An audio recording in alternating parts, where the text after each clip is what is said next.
There we go. It should be on.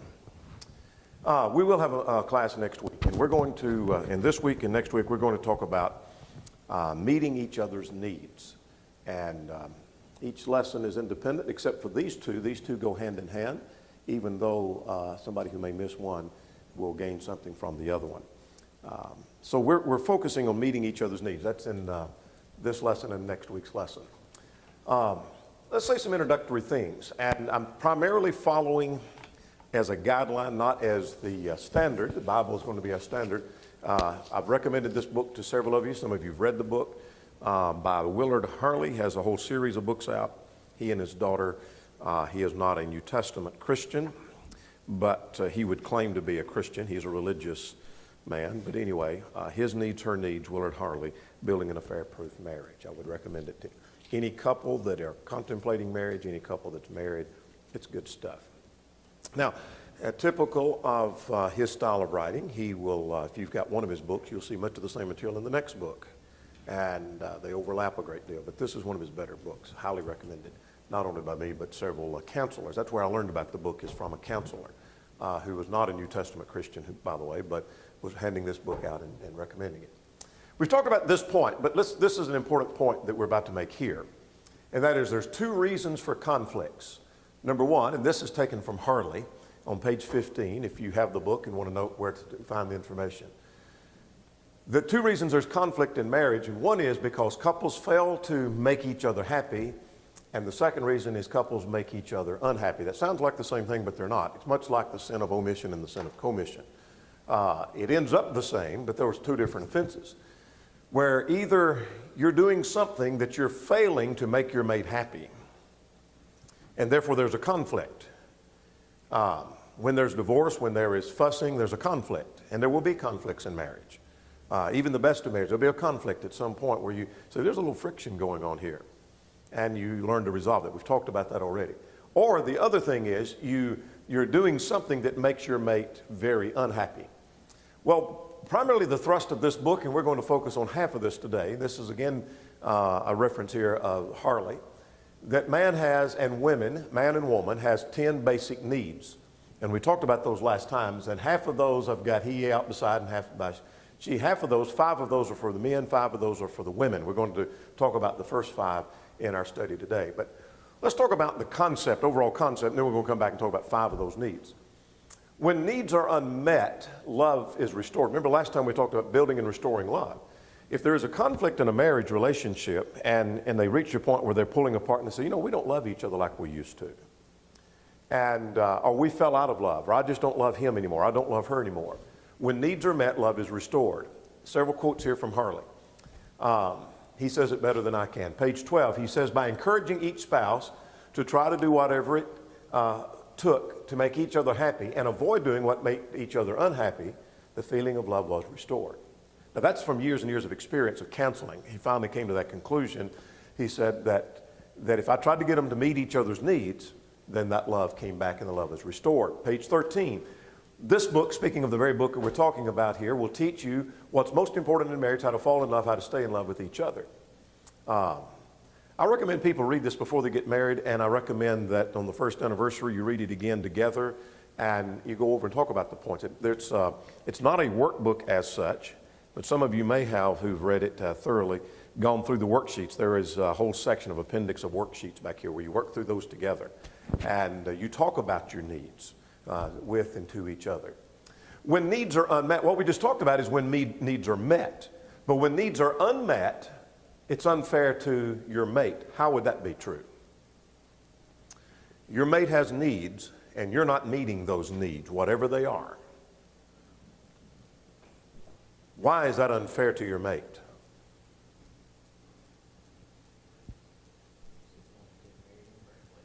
All right. That's a good point. They can't satisfy anywhere else. Yeah, that's part of the frustration. Harley, again, page 15. When they are unmet, that is unfair to the spouse who must go through life without ethical alternatives. Are there alternatives? Sure. There's some unethical alternatives, some unscriptural alternatives. Have an affair, for example. Divorce and go get you another mate. Those are not ethical and scriptural. So here's the frustration for the Christian, and that is that we're married and our needs are not being met, but there's no basis for divorce, and I know I can't go and have a relationship with someone else and have those needs met, so consequently, that's unfair to your mate. Unmet needs are often unintentional. Again, I quote from Harley, couples that find their needs unmet often are so because of they're thoughtless, they become thoughtless and inconsiderate. When that happens, marriage slides into an ugly and destructive scenes. The failure to meet each other's need is often unintentional, but the reaction to unmet needs develops into intentional harm. And that leads to unbearable pain and ultimately divorce. How is that true? Number one, do you agree with that statement? And how is that true?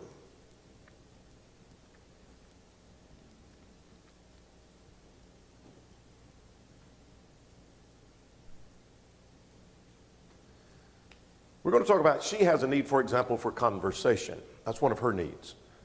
And he may not see that as an important need. And his failure to meet that is because, finish my sentence. He's ignorant, yeah. He just may not know that's a real need she has. So it's unintentional. It's not that he says, you know what, I know she has needs and I don't care and I'm not going to meet those needs. But he's just unintentionally not meeting the needs. And consequently, her reaction may be back to him. Finish. Yeah, you don't love me. And she may do something to intentionally harm him or hurt his feelings. And then that often leads to unbearable pain and sometimes divorce, because then that thing grows. And what started as something small grows and grows and grows. Does that make sense? So the goal here in these two studies that we're doing today and next week is to meet one another, to know what the needs are and to meet one another's needs. Become aware of each other's needs that are emotional needs and learn to meet those needs. Now, when needs are met, it's going to be a great marriage. Again, a quote from Harley. By examining each of the areas of needs separately, spouses can learn how they can take care of each other in ways that will make their marriage resistant to affairs. More important, their marriage can become far more exciting and fulfilling and trusting than ever before. What did he just say? I agree with Harley there. I recommend the book because I like what he says.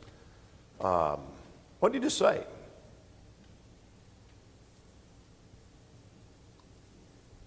Two things.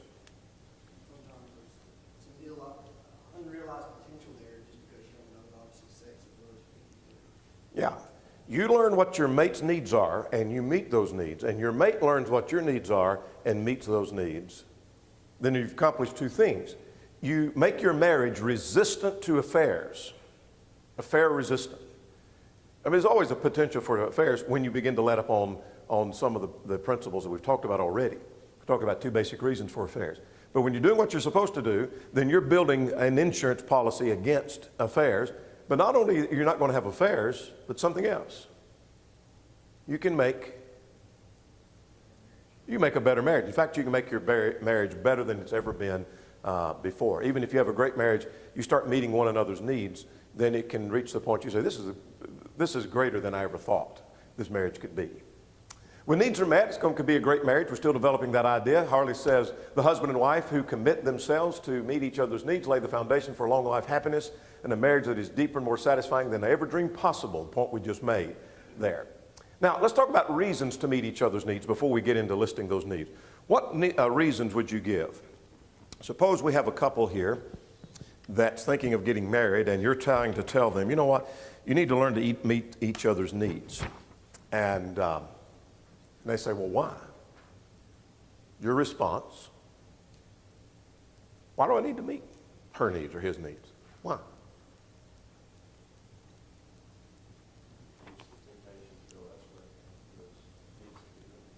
Okay, reduce the temptation to go elsewhere. What else?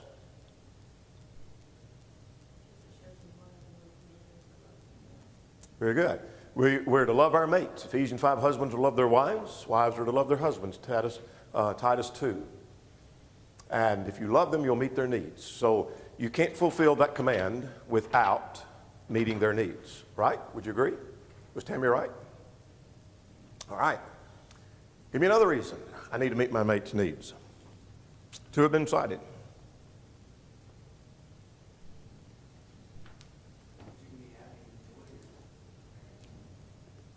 All right? So you can be happy, have a great marriage. Can you think of anything else? Well, kind of going along with love, being in a relationship with anybody is more about thinking about the other person. Because Okay. you want the relationship to last. It's kind of a selfless thing. You have to take care of them in order for the relationship. All right, very good. Would these 2 points capture what Katie just said? That I want to treat my mate the way I want to be treated. Isn't that the golden rule? Would that not apply to marriage? I want to treat my mate the way I want to be treated. I want to be treated, and I want my needs met. We all do. Whether it's in a friend relationship or marriage, you want your needs met. Well, if I want my needs met, then I want to make sure his or her needs are met. And then self-control and self-denial. That is, that I suppress my own desires and interests of other people. And in this case, God's desires and my mate's desires. A fourth reason may be so our needs will be met. And number 5, if that doesn't happen, what Nathan just mentioned a moment ago, there's temptation to go elsewhere, and it makes us vulnerable to an affair. Every affair that you'll ever, if you ever watch a couple and you know they've had an affair, if you know a little about the circumstance, somebody's needs weren't being met. Maybe neither one of them were meeting the other's needs, but somebody's needs were not being met. I'll guarantee it. And Harley makes that same kind of observation. Now, I want to remind you of the love bank. If you were not here, then remind you of this principle, because we're going to talk about this as we go along. I'm going to quickly go through this. The principle is that when you're married, you have a love bank. This is the man's love bank, and he's married to this woman at the top. This is his wife, and she makes deposits in his love bank when she meets his needs, and she makes more deposits in his love bank. And when she does something unintentional or intentional that doesn't meet his needs, she makes a withdrawal from that. But this woman down here may be a friend, and she's not one he's having an affair with, but she also has deposits, as well as other women have deposits. I mean, she just compliments him, tells him how nice he looks. She comes up and asks him how he's doing, and she's making deposits in the love bank. 2 principles. Make sure you make more deposits than withdrawals. We've already talked about that. And then make sure that you have more deposits than someone else. Make sense? Now, same thing here, that this man is making deposits in her love bank, and he makes withdrawals, and then this other man makes deposits in her love bank by just simply saying she looks good and you're so talented, etc. And same two principles are true. Make sure you're making more deposits than withdrawals. Now, here are the 10 basic needs that we're going to go over, and we're going to develop those. And the first 5 right here are what we're going to talk about: affection, sexual fulfillment, and conversation, recreation, companionship, and honesty and openness. Now, this is taken from Harley. I might have made a different list, but how did he come up with this list? If you've read the book, you know that this was from surveys of years and years of counseling, where he asked men and women, what are your basic needs? And these are the women's 5 basic needs and the men's 5 basic needs. And that's where he compiled the list. So it's not my list. This is from Harley's, his needs, her needs. Now, in some of this, we're going to, this is a mixed audience, and we're going to deal with non-sexual information, and we're going to deal with sexual information. It is a biblical subject. So we're going to deal with it as tactfully as we know how, but at the same time, it is a biblical, and we're talking about marriage, so it's a real subject. And so what I have to say is not said to be funny. It's not said to be graphic. It's just said these are facts. So everybody with me on that? I'm going to be as tactful as I know how to be. So let's talk about affection. That's her need. So we're going to look at 5, and we have time to look at all 5 of these. She has a need for affection.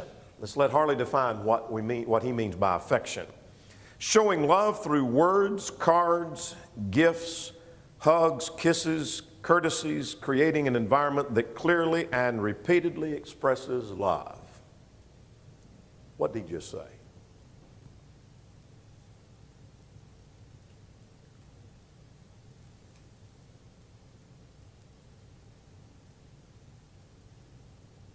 This is the way I conduct classes with Stephan, isn't it, Stephan? We read paragraphs at times out of material, and I say, what did he just say? And he answers pretty quickly, so don't let him get the jump on y'all now. There's a need clearly for expression. Words are part of it, but you can show that through action.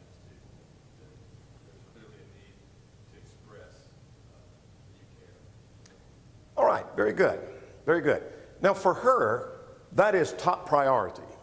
That was listed number one in the survey of the women that he's dealt with.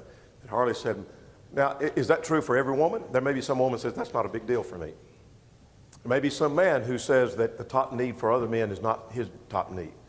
But we're talking in generalities here, that for women, they said, this is top priority. This is my biggest and most important need I have. Now, here's what affection symbolizes. It symbolizes security. Let me just go ahead and list all of them. We'll come back and talk about them. Security, protection, comfort, and approval. How could that be? Or how does that work?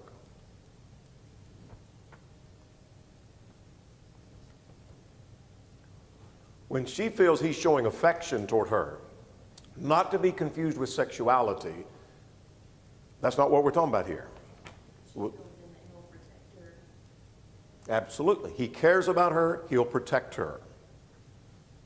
And so she feels secure, she's comforted, and she feels she has his approval. And he dearly loves her. Bible principles that would argue for that is to be done. The husband is to love his wife, Ephesians 5.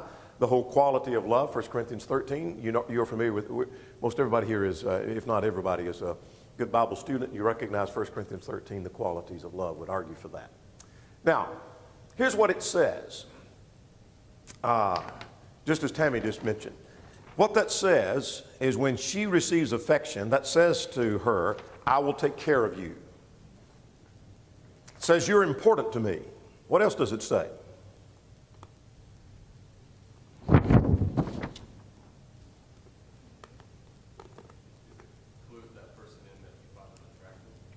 All right. Yeah, it says that. Very good. What else? She feels this security because he might not even have to word it this way, but the affection he shows says, I don't want anything to happen to you. I'm concerned about the problems you face. It says that you have done good. I'm so proud of you. And on we could go with expressions telling, he cares about her. That's what it says. Now, she can't get enough of that. This is a quote from Harley, page 45. In many cases, what he thinks are the preliminaries are her main event. I said we're not going to be graphic, but at the same time, often the affection leads to the sexual. And what he's thinking, that's the preliminaries to the main event. That is her main event. Guys, pay attention to that. That's more important to her than what you think is the main event. That's an important point. She can't get enough of the affection. You can't overdo it. Where she's going to, Trump's always saying you're going to get tired of winning, and you're going to say, quit winning. She's never going to say, I'm tired of you showing so much affection and you caring about me, and you just got to back off because I don't want any more affection. You've just overdone it. You're never going to hear that. She can't get enough of that. Now, how does he show that? Harley, page 41. Almost all men need some instruction on how to become more affectionate. In most marriages, a man's wife can be his best teacher if he approaches her for help in the right way. What did he just say? 2 words. If he wants to know how to treat her, ask her. Exactly. That's his best source. How can I do better? What do I need to do? Because I want to meet your needs. What can I do to show the affection? When I asked a question a while ago, Will said, it's because he's ignorant. The man's ignorant. Okay, because he is ignorant, he needs some information. Ask her. So, we're still answering the question, how does he show it? These are some things that Harley and some others gathered from other sources suggest. It might be a simple thing like a hug or a card or holding hands or a note that he sends her, a text that he might send her through the day, or a note that he leaves before he leaves for work, or the kisses or the flowers, invitation to a dinner, a phone call, a back rub, or just a loving expression of praise. Just simple things, little things. Shows affection. Amazing, just a little thing like just planning to say, hey, we're going to go out to dinner, and here's where we're going to go, and that's no big deal, you think, but she has affection. Now, men, this is important. Not to be confused with, affection is not to be here confused with sex. She needs non-sexual affection. Make sense? She needs that. And that's part of what her needs are. Now, some men will say this, I'm not the affectionate type. What would you say to a man who says, well, you know, I know she needs affection, but I just tell you, I'm not the affectionate type.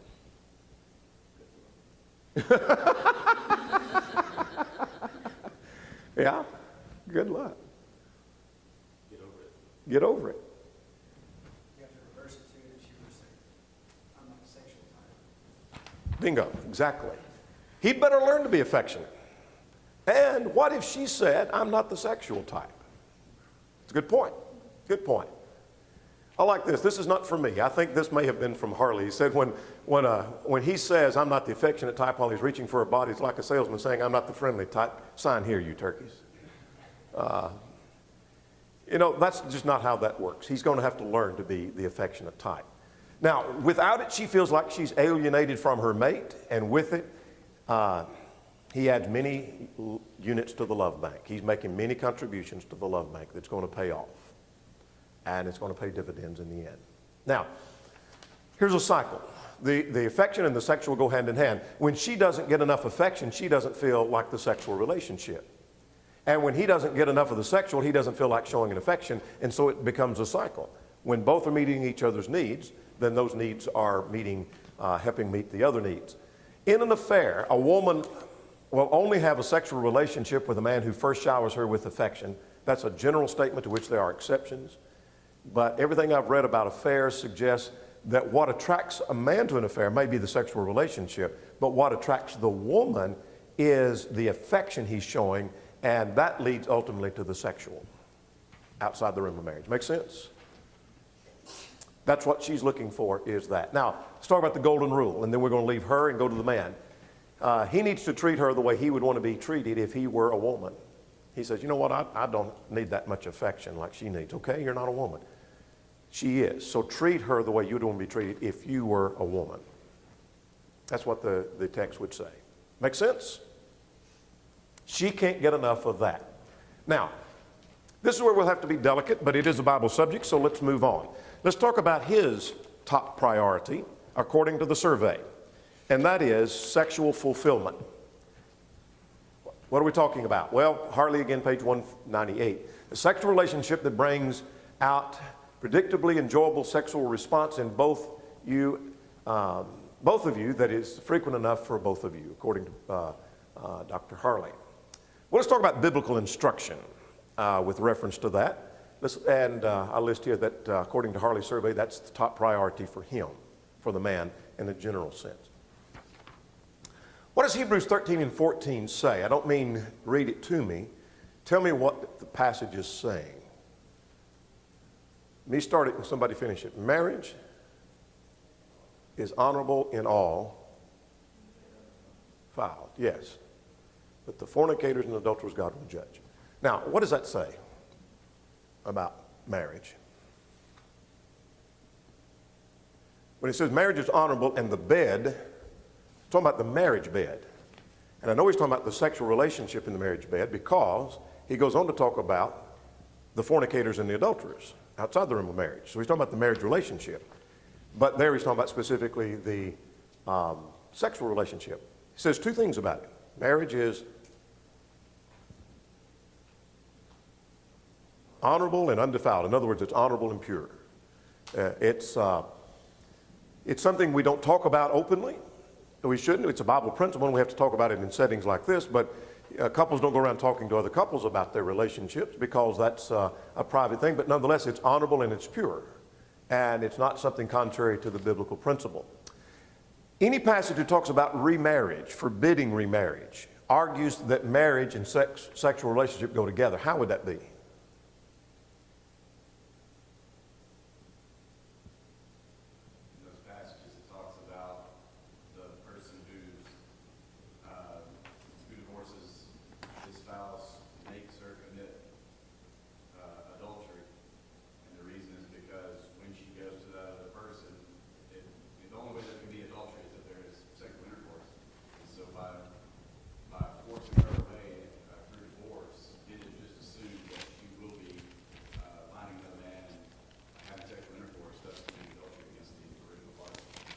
Very good, excellent. That is the point, that these texts assume that if there is a remarriage, that there will be sexual relationship, because marriage and sexual relationship go hand in hand. Let's open our Bibles, 1 Corinthians chapter 7, verses 3 to 5. And let's talk about what we learned from that, about the sexual relationship. This passage is saying it's not to be withheld from one another, whether it be the husband withholding it or the wife withholding it. Verse 2, to avoid fornication, or the New King James says because of sexual immorality, or the King James says something along to avoid fornication. It's not an exact quote, but that's the point. Let each man have his own wife and every woman have her own husband. Now, verses 3 and 4 argue that it is an obligation, and I want you to watch for two words. These are pretty strong words that you wouldn't think would apply to the sexual relationship. Look at verse 3. Let the husband render to his wife the affection due her, and likewise also the wife to her husband. And then in verse 4, husband does not have authority over his own body, but the wife doesn't have authority over her own body, but the husband does, and likewise the husband doesn't have authority over his own body, but the wife does. All right, look at this word render. Seiki kubo. You don't recognize Seiki kubo. Seiki kubo wrote a summary. He was a lexicographer. He is a scholar who took Walter Bauer, Art and Gingrich and Danker, and gave just kind of a brief summary of what that lexicon said. But nonetheless, here's the point. That Kubo says the word render is the same word for pay, and the word due means duty or debt. Just like you pay your taxes and you pay your debts. That's the language that Paul used. And he said, that's pretty strong language. I didn't write it. That's what Paul said. By inspiration. This was a debt. It's an obligation, in other words. Now, verse 5, do not deprive one another, except it be with consent for a time, and that you give yourselves to fasting and prayer, that you come together again, so that Satan does not tempt you because of your lack of self-control. So verse 5 says this is not a relationship that is to be withheld, but only withheld by agreement, where you agree to that. And it's only for a time that you might devote yourself to spirituality. Does that make sense? So it's not a thing where he can say, you know what, we're not going to have this relationship till I tell you, or she says, I'm not going to have that relationship with you. Those are biblical instructions. Now, most men, as Harley observes, that is a very deep need that he has. Just as she has the deep need for affection, she needs to understand that he's different and his needs are not her needs. This is an area wherein communication takes place. If they don't communicate over the intimate relationship, he thinks that she's uninterested and she thinks he's an animal. And neither one is true. Does that make sense? You get my point? Because that's a big need for him. She thinks, well, he's just a wild animal here. I don't understand that. And then he thinks, well, she doesn't even care. And her needs are not his needs. Just like he doesn't have the need for affection as great as she has that need. So what that means is that they need to talk and discuss, and they need to teach each other. He needs to teach her what his needs are, but then she needs to teach him what her needs are. Make sense?